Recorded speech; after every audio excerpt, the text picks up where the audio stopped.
Criciúma lança sistema de refinanciamento de dívidas para os contribuintes, o Refis 2022. E você vai ver também. Brasil vai receber um antiviral para enfrentamento da varíola do macaco. Depois de 2 anos de atraso, o IBGE começa a coleta de dados para o censo 2022.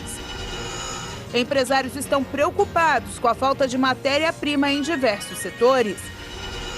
2 estados conseguiram na justiça uma liminar para compensar as perdas da arrecadação do ICMS. Essas e outras notícias você acompanha a partir de agora no Informe Região.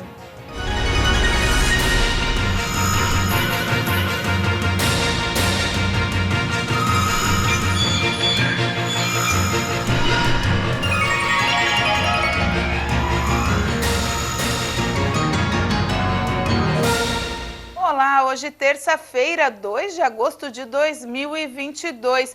Tempo nublado e deve continuar assim toda semana no sul catarinense. O ministro da Saúde, Marcelo Queiroga, afirmou que o Brasil vai receber um antiviral para o enfrentamento da varíola do macaco.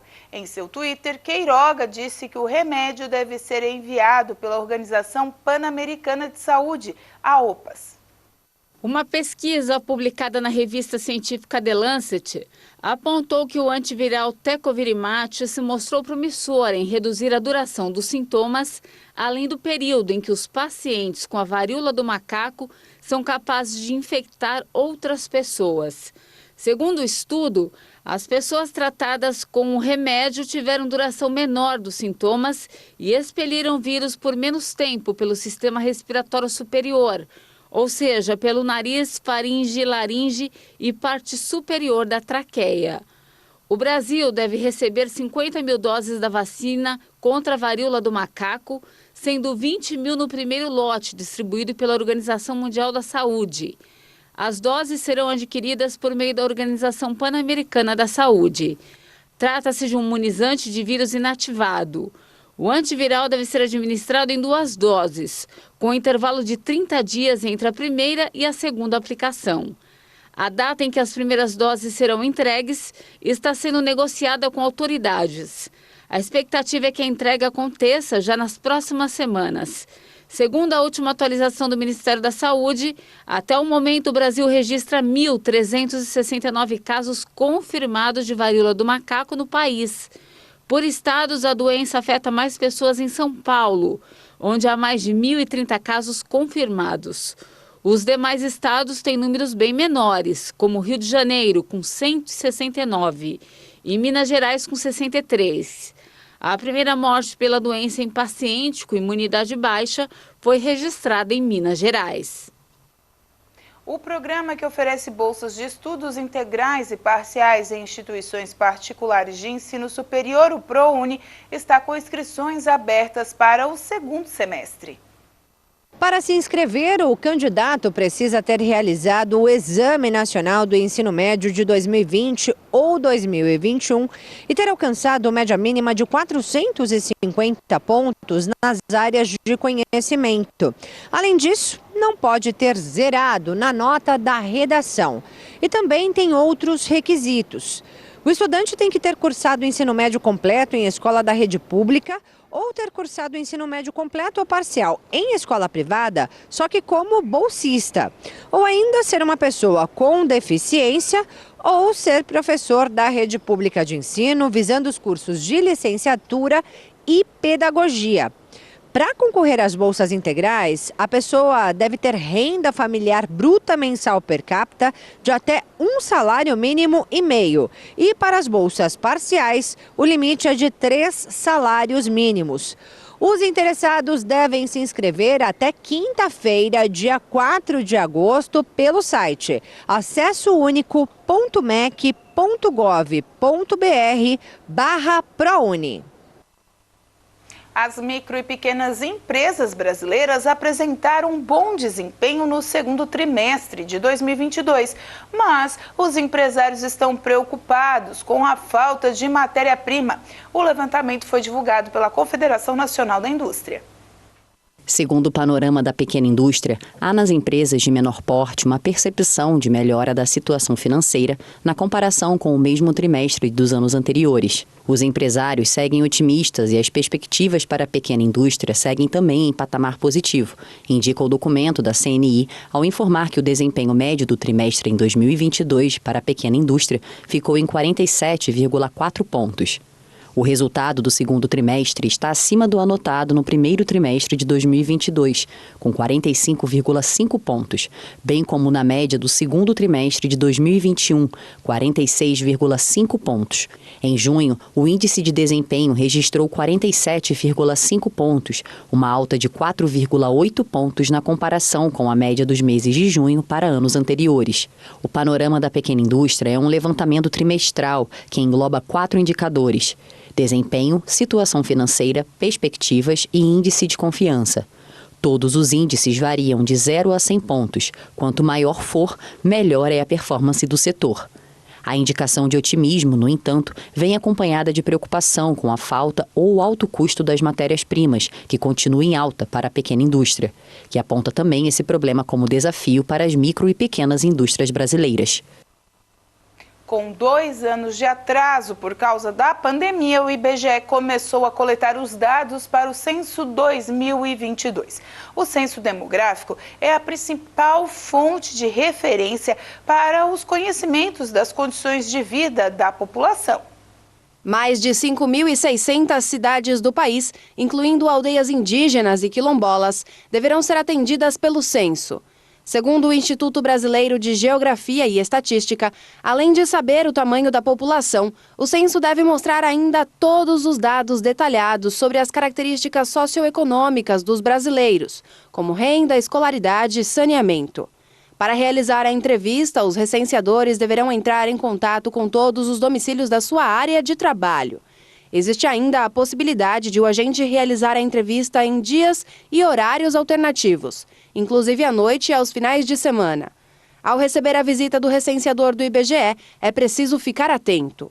Todos deverão estar identificados com boné, colete e crachá. Dentro do crachá, haverá um QR Code que pode ser lido pelo celular. Com isso, é possível confirmar o nome e a foto do recenseador e verificar se ele pertence ao quadro de servidores do Instituto. A coleta de dados deve ocorrer até o início de novembro. Os primeiros resultados estão previstos para serem divulgados ainda no final deste ano. Outras análises e cruzamentos de dados serão divulgados ao longo de 2023 e 2024. Realizado a cada 10 anos, o censo demográfico é a principal fonte de referência para conhecimento das condições de vida da população. Em 2020, o censo foi adiado por causa da pandemia de Covid-19. A seguir, cresce o número da produção para refeições mais populares no país.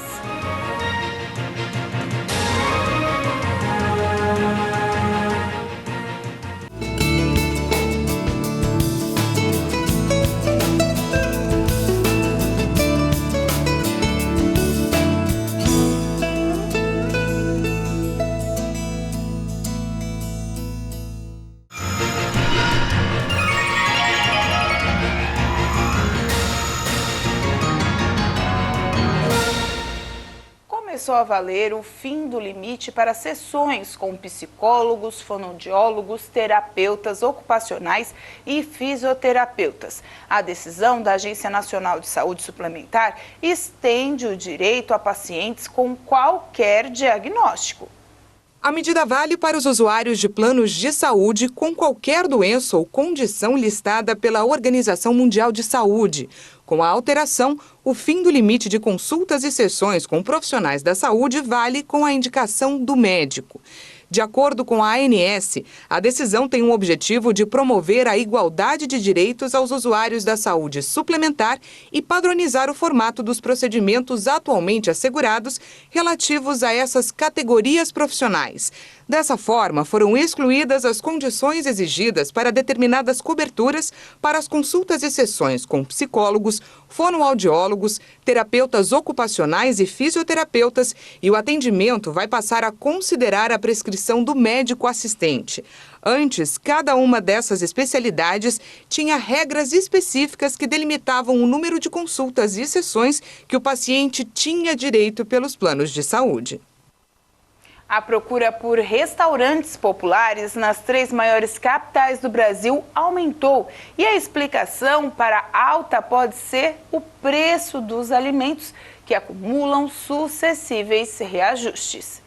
Com maiores valores cobrados pelos pratos prontos, a procura por refeições nos restaurantes comunitários mantidos pelo poder público tem aumentado cada vez mais neste ano. Um levantamento da Secretaria de Desenvolvimento Social mostrou que em São Paulo, no Rio de Janeiro e em Brasília, cresceu a procura por café da manhã, almoço ou jantar a preço popular. A alta foi de 9,23% no segundo trimestre, se comparado ao mesmo período do ano anterior. Itens básicos, como o feijão, o leite e os ovos, subiram muito. A prévia da inflação do mês, divulgada pelo IBGE, mostrou que o preço do feijão carioca, por exemplo, variou 4,25% no mês. No ano, o produto já acumula elevação de 40%. Entre as cidades pesquisadas, Brasília foi onde cresceu mais a procura por refeições populares. Nos 3 primeiros meses do ano, os espaços serviram 2.200.000 pratos. Já no trimestre seguinte, essa soma ultrapassou 2,5 milhões. O crescimento é de 15%. No Rio de Janeiro, a busca por refeições nos restaurantes populares foi de 10,2%. E em São Paulo, foram quase 3 milhões de atendimentos no segundo trimestre deste ano, 132 mil refeições a mais do que nos 3 meses anteriores. Na capital paulista, em 2019, eram servidas em média 26 mil refeições por dia. Hoje esse número passa de 32 mil.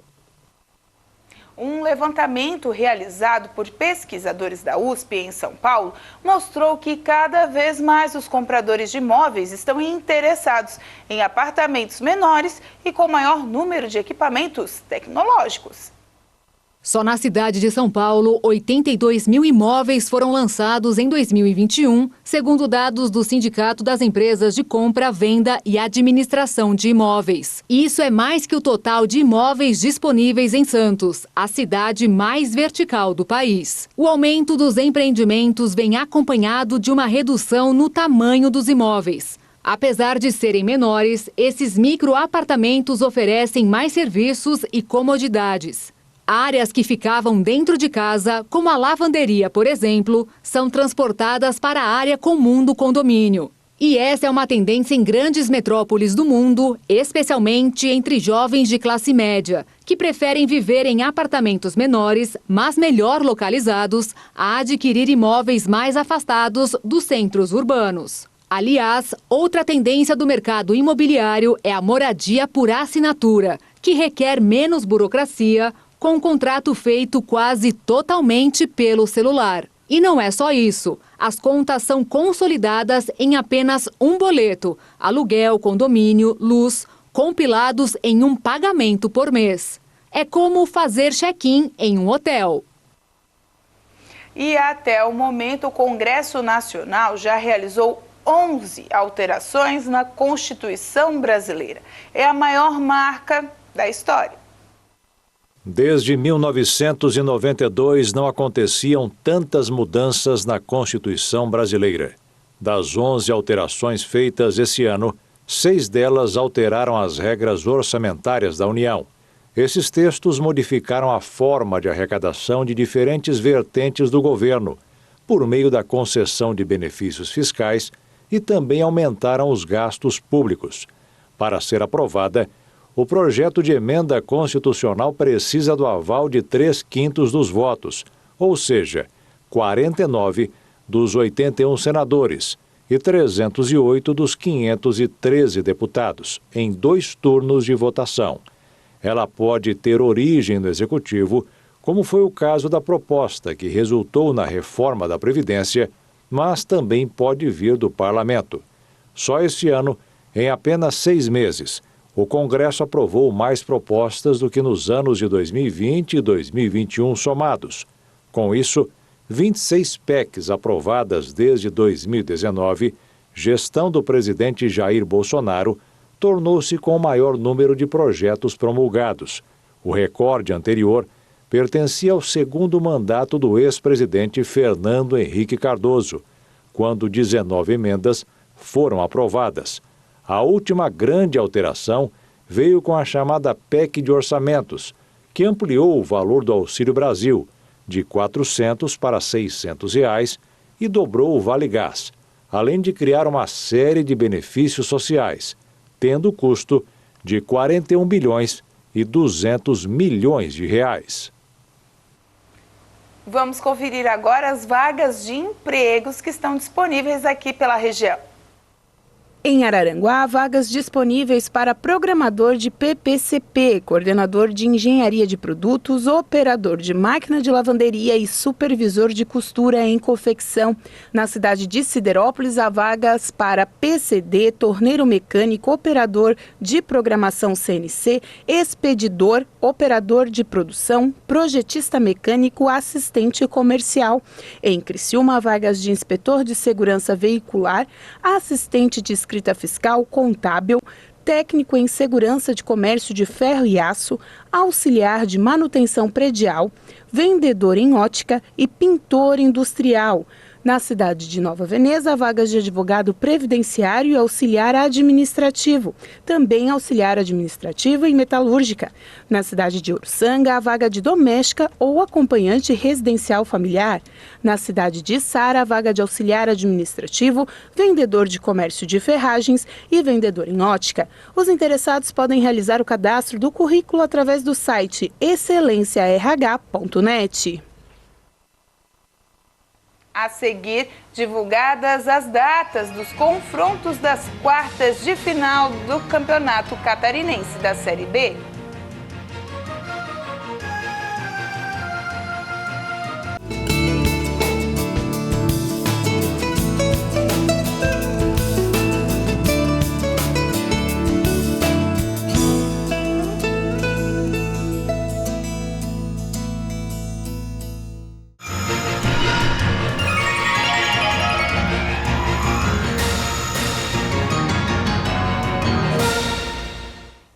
Estados de São Paulo e Piauí conseguiram na Justiça liminares para compensar as perdas da arrecadação com o ICMS. A redução do tributo com a fixação de um teto para as alíquotas foi aprovada pelo Congresso. Com a fixação de um limite para o imposto sobre circulação de mercadorias e serviços, as alíquotas de combustíveis, energia elétrica e comunicações foram reduzidas. O teto entre 17% e 18% para as alíquotas foi aprovado pelo Congresso por meio de projeto de lei. A determinação fala em compensar as perdas que excederem 5% calculadas mês a mês. No entendimento do governo federal, o Congresso especificou que os montantes a serem comparados são os valores relativos ao exercício de 2022, um período completo, com valores relativos ao ano de 2021. Com isso, essa compensação deveria ser feita em 2023, porque o ano de 2022 ainda está em curso. Os estados de São Paulo e do Piauí conseguiram obter uma liminar do Supremo Tribunal Federal, permitindo a compensação imediata das perdas do ICMS com a redução das alíquotas por meio do abatimento do pagamento das prestações das dívidas com a União. Os estados do Maranhão e Alagoas já tinham obtido decisões semelhantes. O Comitê Nacional de Secretários de Fazenda dos Estados, o CONCIFAZ, espera um efeito cascata com outros governadores conseguindo o mesmo. Criciúma já deu início ao Refis, o programa de refinanciamento de dívidas que visa auxiliar o pagamento de tributos públicos devidos por pessoas físicas e jurídicas ao município. O município de Criciúma, mais uma vez, lança o seu Refis, que é nada mais, nada menos que a chance de você colocar os tributos municipais em dia, principalmente aqueles que estão devendo IPTU. Sobre isso eu vou falar com o secretário da Fazenda aqui do município, o Celito Cardoso. Celito, o município todo ano lança um Refis, né, que é uma forma de contribuir para que as pessoas que estão em dívida coloquem, né, a sua vida financeira com o município em ordem, né? Isso. O Refis, na verdade, é um programa muito bem pensado aqui pela Fazenda E a gente procura não realizar isso todo ano, até para não acostumar o mal pagador a sempre esperar por isso. Mas, na verdade, esse ano a gente lançou pensando mais na CNPJ, principalmente como resultado advindo aí da pandemia, né, que muitas empresas ainda não conseguiram regularizar as finanças dos seus negócios. Então, essa é uma oportunidade de ficar em dia com o fisco municipal, da Fazenda Municipal, e está bastante atrativo a proposta que nós estamos levando ao nosso cliente, digamos assim. O contribuinte, então, ele não precisa ser só pessoa física, pode ser também aquele devedor que tem o CNPJ, tem uma microempresa, alguém que esteja devendo algo à prefeitura, alguma parte do fisco aí, pode fazer essa renegociação? Com certeza, qualquer tipo de dívida, seja dívida fiscal, tributária ou não tributária, todas agora vão poder se utilizar desse incentivo que a lei está permitindo, que só me permite, eu vou fazer uma colocação assim, ó.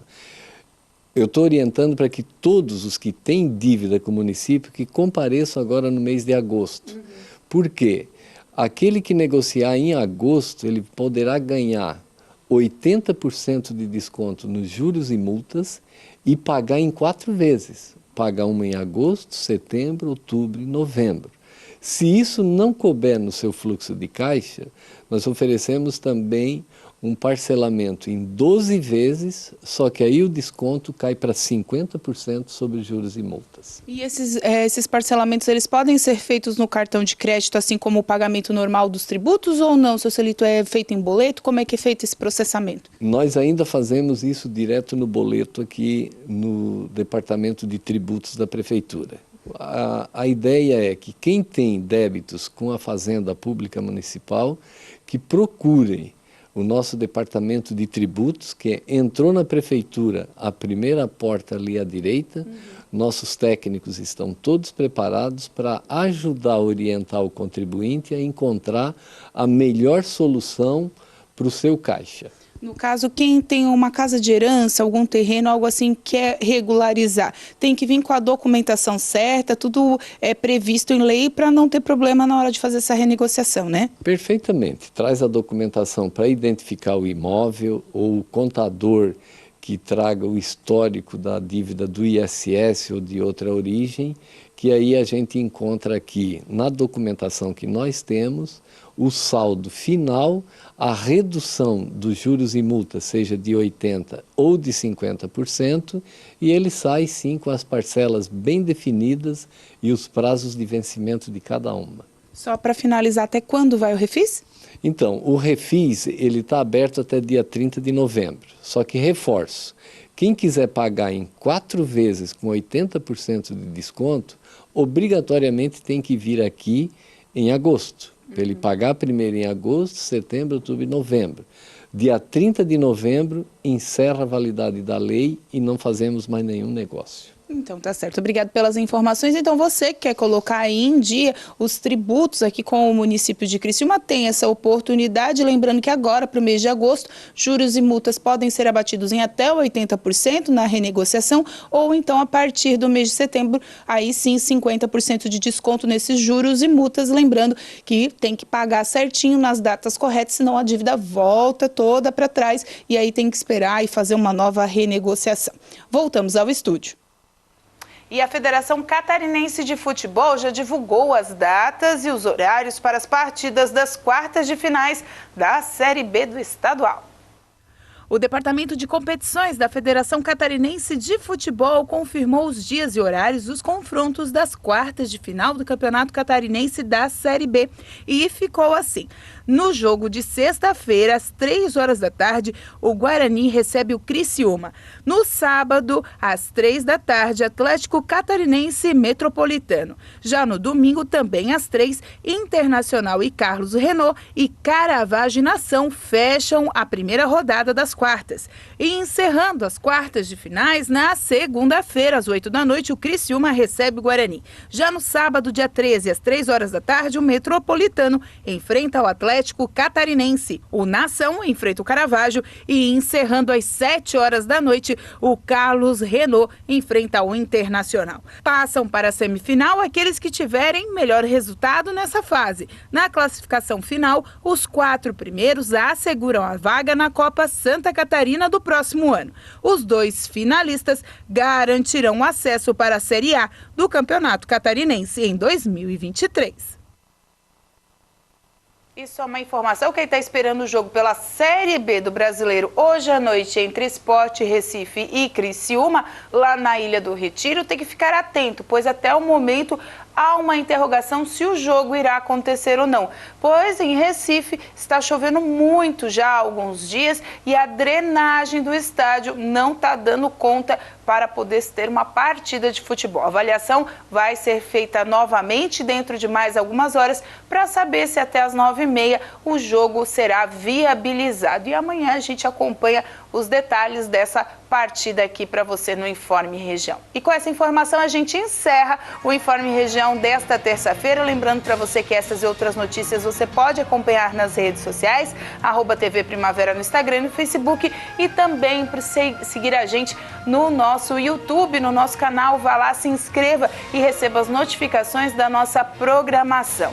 A todos vocês, uma boa noite. Até amanhã!